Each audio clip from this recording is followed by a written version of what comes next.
बंटवारा माँ बाप का। बलदेव सिंह एक अच्छे किसान थे। उनकी सूझबूझ और चतुराई के चर्चे सारे गांव में रहते थे। धर्मपत्नी रत्ना देवी भी मिलनसार एवं कुशल गृहिणी थी। बड़े बेटे राजकुमार एवं बेटी कुसुम की शादी हो गई थी। बलदेव जी नाती पोतों वाले हो गए थे। छोटे बेटे अजब सिंह की शादी होनी थी। पढ़ा लिखा था, नौकरी के लिए प्रयासरत था, लेकिन कहीं नौकरी नहीं मिल रही थी। गांव में ही एक छोटी सी किराना दुकान खोली थी। 8वीं तक के बच्चों को पढ़ा भी लिया करता था। बड़े भैया खेती करते थे। पिता बुजुर्ग हो चले थे, सो काम में कम ही हाथ बटा पाते थे। सब कुछ अच्छा चल रहा था। अजब पढ़ा लिखा था। पढ़ी लिखी बहू की तलाश हो रही थी। आखिर पास ही के गांव में रजनी नाम की युवती अजब की शादी हो गई। घर में खुशियों का माहौल था। बच्चों को चाची मिल गई। देवरानी जेठानी घर का सारा काम कर लेती, सो रत्ना को भी राहत मिल गई थी। सब खुशी खुशी रह रहे थे। वैसाख का महीना था। फसल अच्छी हुई थी। राजकुमार फसल बेचने शहर जा रहे थे। रत्ना ने कहा, बेटा बच्चों को कुछ कपड़े लेते आना, और बड़ी बहू का मंगलसूत्र भी टूट रहा है, कुछ पैसे मिलाकर नया लेते आना। राजकुमार ने हामी भर शहर चले गए। दिन भर सारे काम निपटा कर घर आए। बच्चों के लिए कपड़े मिठाई दी। बच्चे बहुत खुश हुए। सीधे चाची को दिखाने पहुंच गए। चाची ने कहा, बहुत सुंदर है। हाँ चाची, माँ के लिए पापा मंगलसूत्र भी लाए हैं। तब तक मीना भी पहुंच गई। माँ, हमने तो पहले ही चाची को बता दिया था। मंगलसूत्र देख रजनी ने खुश होने का अभिनय तो किया, लेकिन मन ही मन कुढ़ गई। बहुत अच्छा दीदी। रात को अजब दुकान बंद कर घर लौटा था। रजनी का उतरा हुआ चेहरा देख पूछ बैठा, आज कुछ नाराज सी लग रही हो, क्या बात है? रजनी, कुछ नहीं, तुम्हें तो दीन दुनिया से कोई खबर नहीं। अजब क्या बात है? अरे जेठ जी और दीदी मिलकर खेती की पैदावार से हाथ बना रहे हैं। कल को जब हम अलग होंगे तो हम तो हाथ पैरों से ही रह जाएंगे। अजब ने कहा, रजनी कैसी बातें कर रही हो?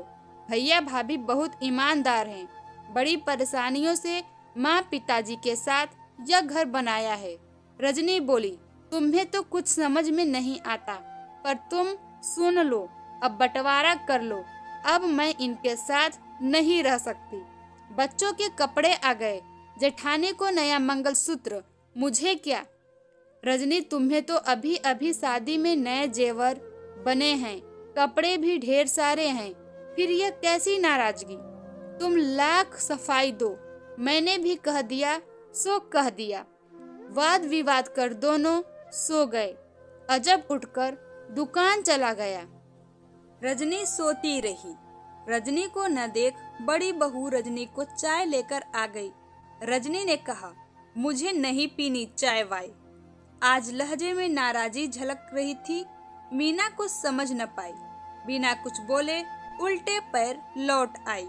उस दिन से जैसे वैर प्रीत और मद झुकते नहीं, सो देवरानी जेठानी के द्वेष भाव छुपे न रह सके।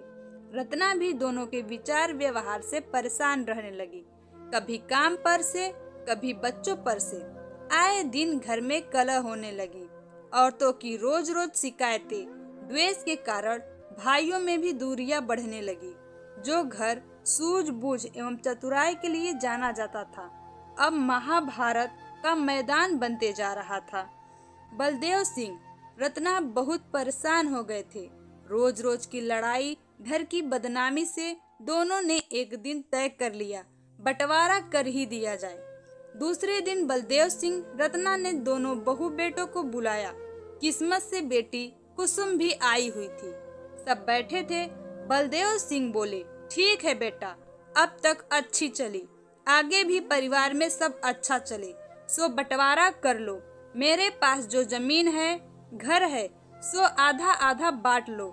जमा पूंजी कुछ है नहीं, अपना अपना कमाओ और खाओ।